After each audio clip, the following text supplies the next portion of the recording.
Time to get my clothes. Took my outfit out last night.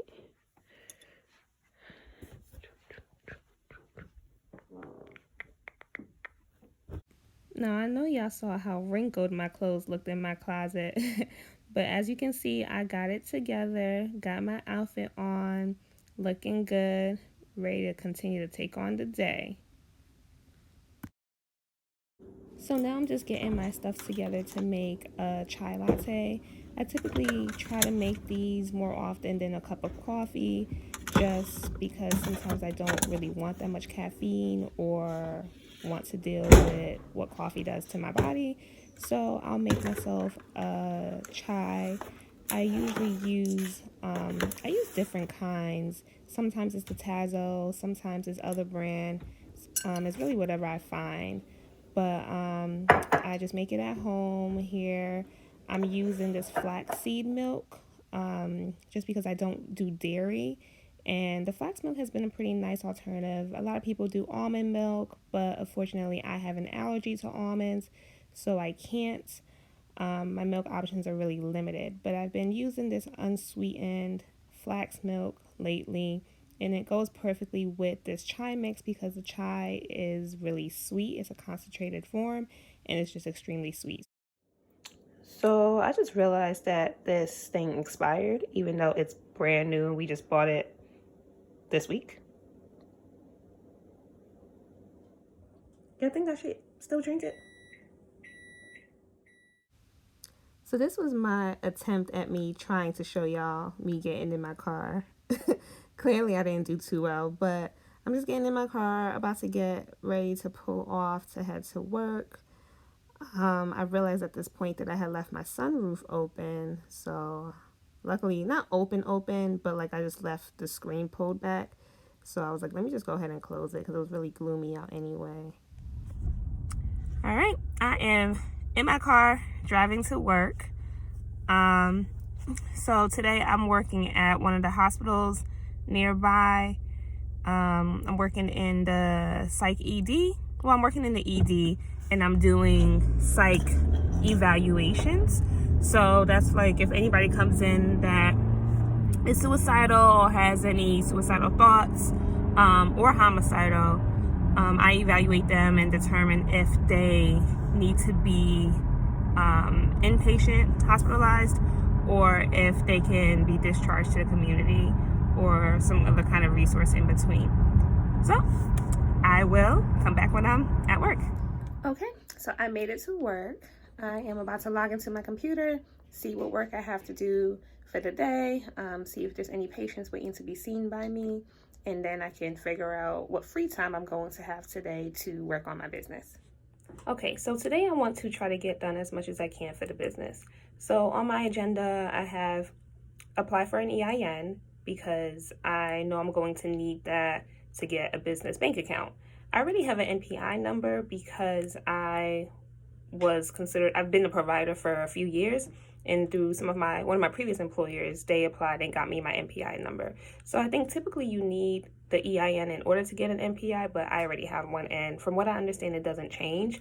It just stays attached to the provider. So I already have an NPI number. So today I'm going to apply on IRS's website to get my EIN. And then I also want to start drafting different components for my website. So I think I told you guys in the previous video, but I'm going to use Squarespace for my website because I think that it would just be pretty easy for me to maintain on my own and create, and they're pretty affordable. So let's go ahead and take a look at the IRS website. Okay, so I am on irs.gov/businesses. Over here on the side, I select employee ID numbers. So it looks pretty standard. It says you may apply for an EIN online if your principal business is located in the U.S. It pretty much just says that you're supposed to be the person who owns the business or has the ability to make decisions for the business or entity in order to apply for this. So we're going to hit apply now. Oh, well, the system's down. So I guess I can't do this today.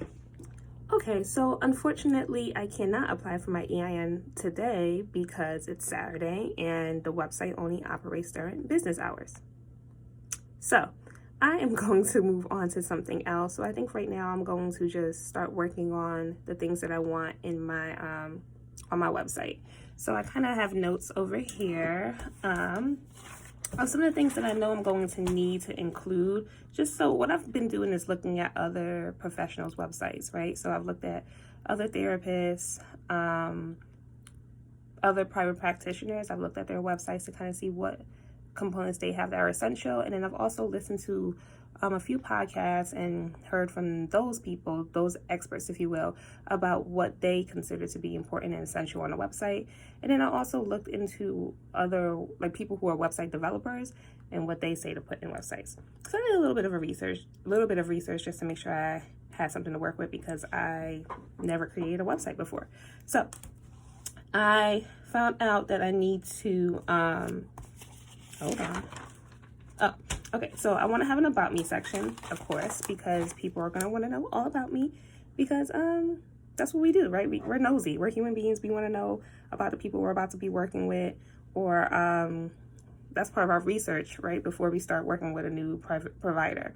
So I'm going to have an about me section. I also know I will have a homepage. So I want to make sure that I have headings and subheadings to match the different areas I'm going to include in my website.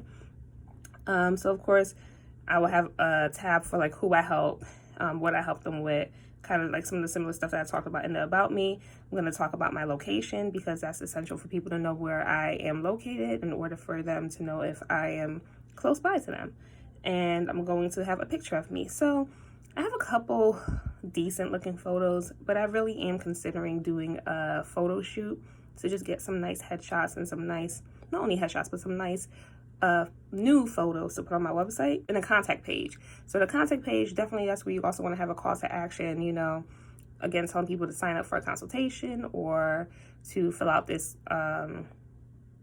form requesting more information or something like that. You want to have something for them to do to get in contact with you.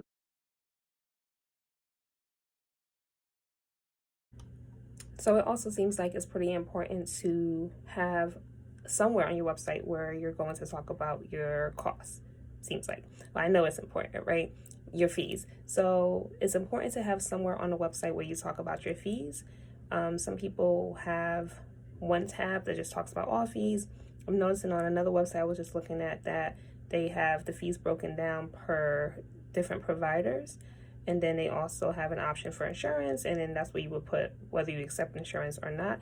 Being that I won't accept insurance, I'm thinking that I will write underneath that not in network with any insurances. Because if I, being that I will be automatically out of network, I can still submit a super bill for somebody if they want, and if they can see if their insurance will pay any portion of it.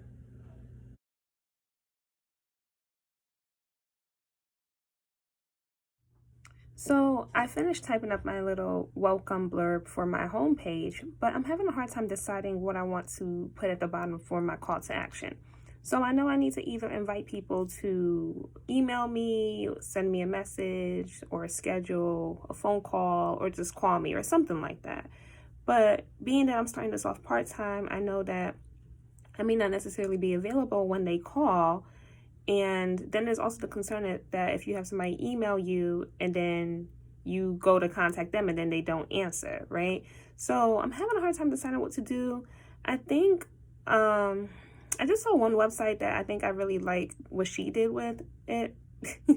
I just saw one website that I really like, and she pretty much has a little questionnaire at the bottom that has like areas for them to put their name, their email, their phone number, reasons for interest, or concerns that they have or symptoms that they're experiencing, and what else?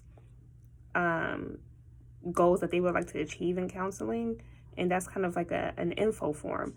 And I'm thinking right now that might be the best option, because again, like I said, I'm starting this out part-time and I won't be able to reach my phone or necessarily when they contact me.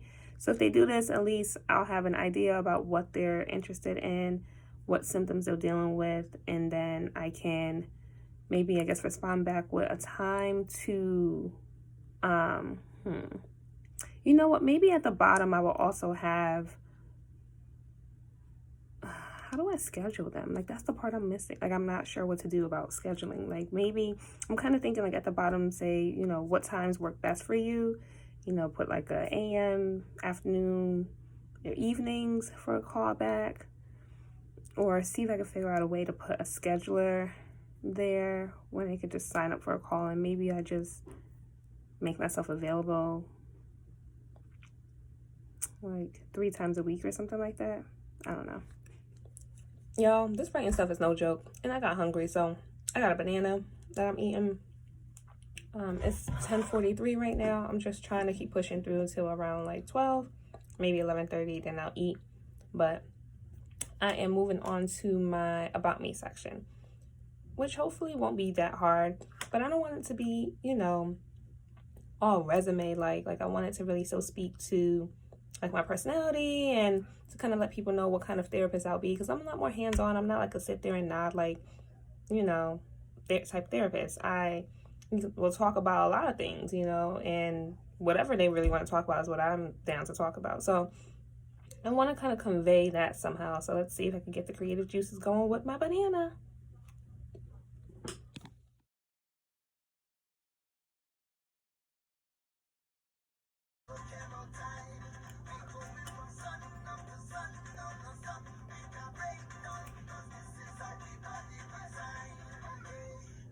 I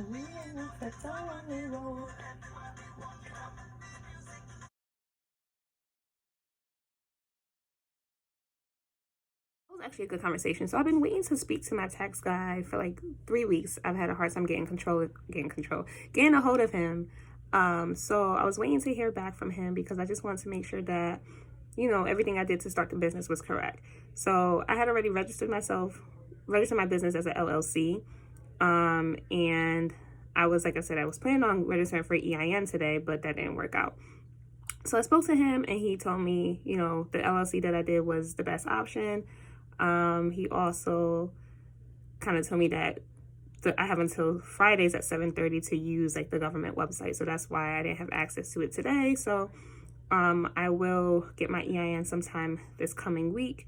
And then, of course, he encouraged me to get a banking account and checking account to go along with the business, which was already part of my plan. I've already started keeping an Excel sheet to keep track of my expenses. And he was like, that was really good. He said, we kind of talked about different things that would count for expenses too. So that was helpful to talk about, and things that I would be able to get deductions for. He told me rent is included. And if I had to like relocate my office, because I'm thinking that I may start in one office and then eventually I'll move to another office, or maybe if I'm starting from home, then I may move into an office. So there's some things I could get for deductions as far as relocation goes as well. So that was a really good, productive conversation. So I had to also go ahead and get me a little bit of a snack. Well, some coffee because I'm tired, and I got some ice cream because why not? So that's what I have right now. I'm about to get back to continuing working on my website stuff. So you guys may have also noticed earlier today when I made my latte, I used flaxseed milk. And I actually normally don't have a lot of dairy. I really haven't been having a lot of dairy. I kind of try to stay away from it. But I was just really feeling like treating myself today. So hence the strawberry shortcake dessert. But for the most part, I don't consume a lot of dairy. Cheeses, milk, none of that stuff. As you guys can probably tell, I'm back home in my little work area. I came home and actually took a nap. And now I'm back up. But I want to thank you guys for hanging out with me today, watching as I got myself together, did some things for my business. I did get some parts of the website accomplished, or at least the blurbs I want to put in the website accomplished. And I sent some of them to my friends, and they said they look pretty good to them. So I'm pretty excited about that. I do have a couple more sections I still need to work on for the website. But once I'm done with that, then I'll actually start the Squarespace website. So let me know if you'll be interested in seeing that. I'm thinking about doing another video showing you guys my process, or the process of me creating my website and all the ups and downs I know I'm going to experience with that. Thanks again for hanging out with me. Bye.